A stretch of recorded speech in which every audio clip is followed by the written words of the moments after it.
All right, so today's the first Sunday of Lent season, our 40-day journey. We take this very seriously. This is our chance to work on ourselves. And we're 5 days in to the journey of transformation. Many of you picked up your little booklets last week, yes? All right, how many of you wanted one and didn't get one? Okay, I had several people tell me that. There are more out today, so feel free to grab one and follow along on at least the daily prayers that they give you. So I thought it would be important, since most of us grew up in other religions, I thought it might be helpful if we spent a little time trying to understand, what does Lent actually mean? Not only from a religious perspective, but from a unity perspective. What does it mean? So if you grew up in a traditional Christian religion, then you probably were under the impression that Lent was biblically driven, that Lent was something that the Bible taught people to do, and that there were attachments to this. One being the fact that our job was to make sacrifices during Lent. So if your family happened to embrace Lent and that practice, then you probably found yourself giving up things like TV, candy, whatever. Yes? And any bad habits, if you were doing anything bad, you were probably asked to give that up. But then right on the 41st day, you went right back to all those things. Okay, I never understood it. I didn't know why we did it, but I did it. And I usually picked things I'd give up that wouldn't be hard to live without, I'll be honest. But Lent actually, believe it or not, the word does not appear anywhere in the Bible at all. It was institution driven, but there are really good reasons for it. So Unity co-founder Charles Fillmore had a really great understanding of this. And here's what he said. He used 3 stories in the Bible to help us understand why 40 days and what was the point of 40 days. He talked about how in the Old Testament, Moses had gone to Mount Sinai for 40 days waiting for the 10 Commandments. Elijah spoke to God after praying and fasting for 40 days at the top of Mount Horeb. And Jesus spent 40 days in the desert fasting and praying prior to heading to Jerusalem on Palm Sunday. So those 3 stories indicated that 40 days was the right amount of time to establish a new habit. And from a unity perspective, the idea of that 40 days is for us to take time to release everything that has become a burden to us, all of our false beliefs, all of the lies we've told ourselves about what we're not capable of doing, who doesn't love us, why we're not lovable, any of those things, and to resurrect our divine spirit, to become that divine shining light we were born to be.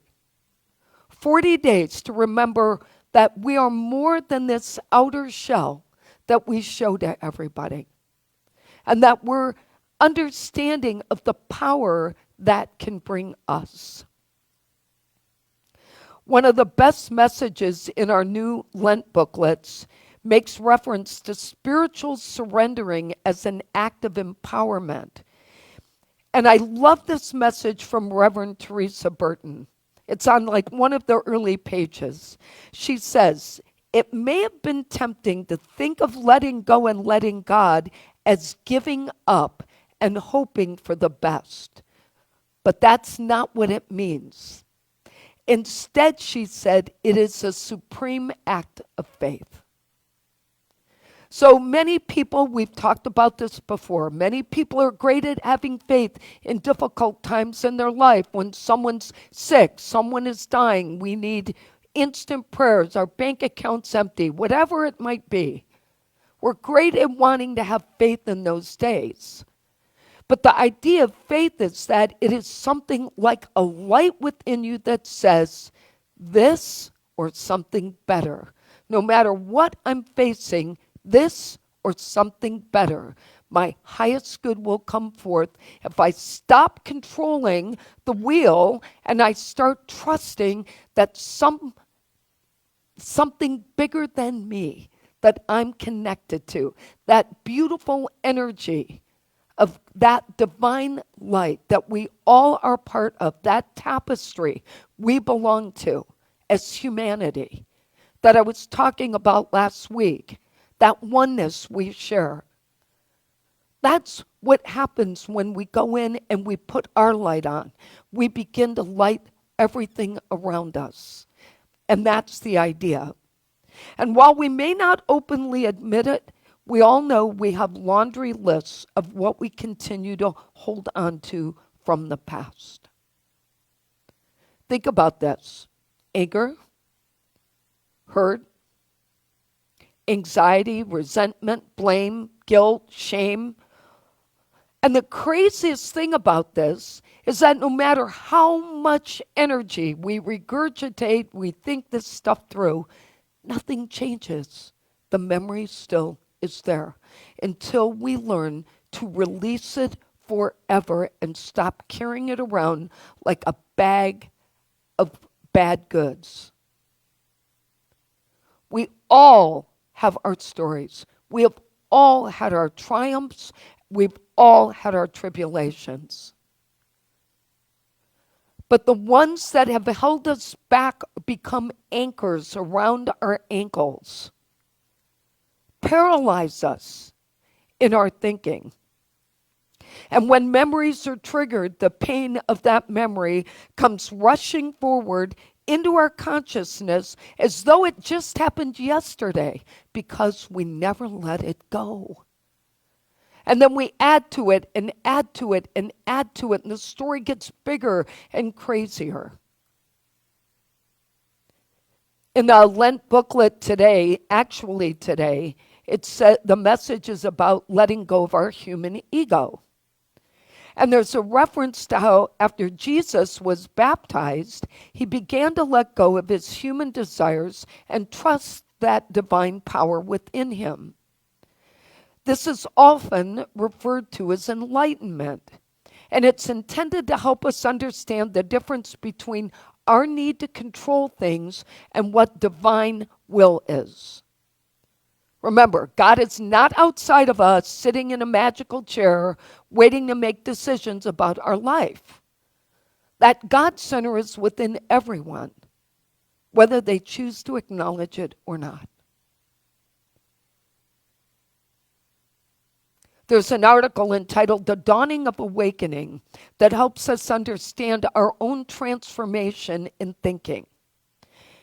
And the article explains how our sense of self was formed and constructed out of ideas, beliefs, and images that do not represent who we truly are.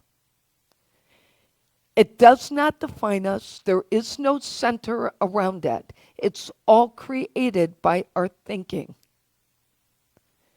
And the ego may exist as a series of passing thoughts, beliefs, actions, and reactions, but by itself, it has no identity.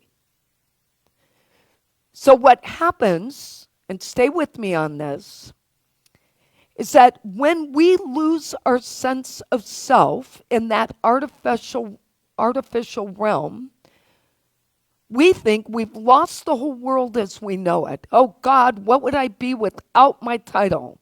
Without this, what will I be? But in the moment when you truly, truly surrender in life, and I can tell you it's true, I've been there, I've done it.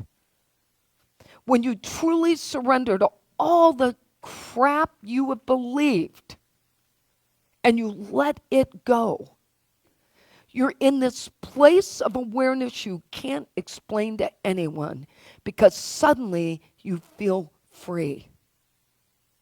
What am I without a past? Who cares? That's the truth.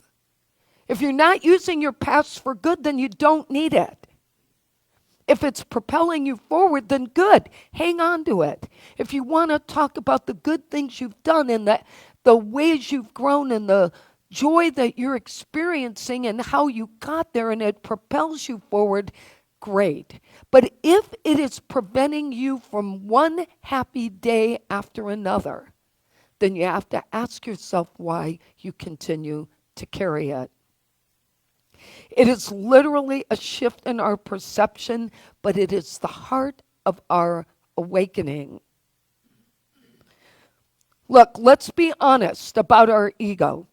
Our ego wants to remind us of all those past hurts, the shame, the guilt, all of it, because it operates as a mirror of our consciousness.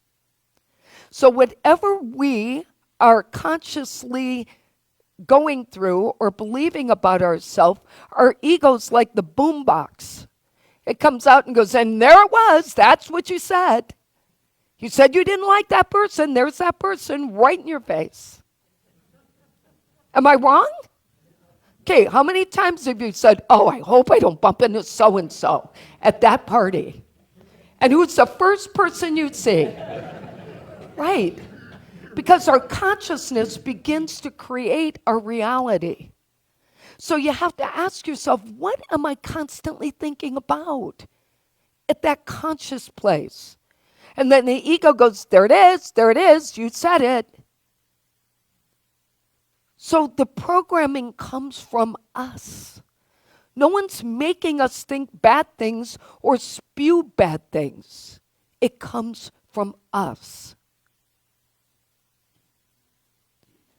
If our consciousness stays in negative thinking, the ego can only do its part. And here are some examples to help us understand this.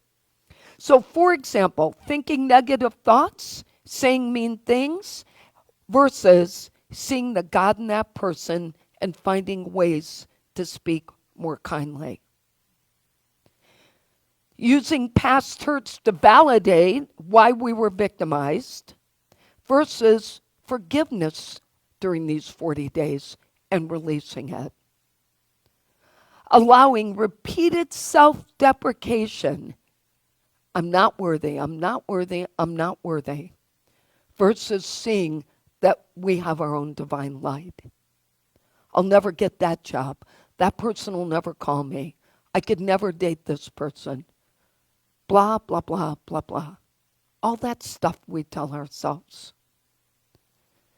Believing we're unlovable versus acting in loving ways toward ourselves first so that other people can see we are loving people. We're great at giving love to everybody else, but where is the self-love? How many times a week have you told yourself, I love me? Raise your hand if you do it more than once. Okay. Raise it if you don't do it at all. Okay. It's not a conscious practice, but it has to become one. No one will see the good in us if we don't see it. That's the truth. Our ego wants us to stay trapped in the laundry list of negative thinking. But we're part of that divine reality that cannot be seen by human eyes. Only faith, only through faith can we live as our divine self. I like to think of it as letting go and simply remembering who we are and who we are capable of being. And that's far more than our ego is going to allow us to believe. Unity Minister Reverend Ken Daigle explains the importance of understanding how our ability to transform requires creating new connections. He said, our connection to the past keeps creating our present. And he said, if you want a new outcome, you must stop being your old self, make new connections within the present. You must align your whole being with your new desires and your intentions in order for that to become your new consciousness. If you want to change your life experience, you have to be willing, he says, to examine your thought patterns and shift them. Notice them and make a conscious shift. You have to let go of who you thought you were. Let go of thinking that's just the way it is for me. Let go of believing I've always been this way and become someone new. There are two Bible verses that Charles had pointed out that reflect this concept. One was from Romans that said, "Do not be conformed to this world, but be transformed by the renewing of your mind, so that you may prove what the will of God is," meaning through you, "that which is good and acceptable and perfect." And the second one from Ephesians that I love, "Lay aside the old self, that you be renewed in the spirit of your mind, and put on the new self, which in the likeness of God has been created in righteousness and holiness of divine truth." I like to remind us to see ourselves already where we want to be. That's truly what changed my life. See it, believe it, receive it. You're already there. Whatever it is now, see yourself there and keep working toward that. Our awakening to who we are is when we experience total freedom, pure joy, free from the past, free from negative thoughts, free to be who we were meant to be without holding other people accountable for why we aren't happy and free. At the end of the day, none of us need to climb to the mountain for 40 days to get this. But we have to be diligent for 40 days to actually believe it, to own it, and to receive it. And there's no perfect time for spiritual surrender than now. Let's review today's lessons. Letting go begins by practicing the following. Release self-imposed limitations and affirm the possibilities instead. Seek the kingdom of God within. Transformation begins in consciousness. Align your inner self to desires. Maintain faith and see yourself there. Number 4, lose your sense of self and allow your greatness to emerge. Our affirmation today is the same as the song. I release and I let go. Let's say that together. I release and I let go. And our quote is from Reverend Teresa Burton. It says, Lent is an opportunity, an invitation to find the small, the closed, and the limiting beliefs and release them mindfully and with intention, creating space for renewal as the expansive, the unlimited, the divine begin to flourish and lead us back to ourselves. Let's take that in. So we pause now to reflect upon the importance of spiritual surrender, releasing and letting go, trusting that when we do, our best self will come forward. Our divine light will shine brightly. Our experiences will be more meaningful. Our freedom greater. Our joy multiplied. And so we commit to this 40-day practice of letting go of something every single day. Whatever keeps coming up, we target that and we release it. And we let it go. And we recognize the space it creates within us for new experiences and joy. And so it is. Amen.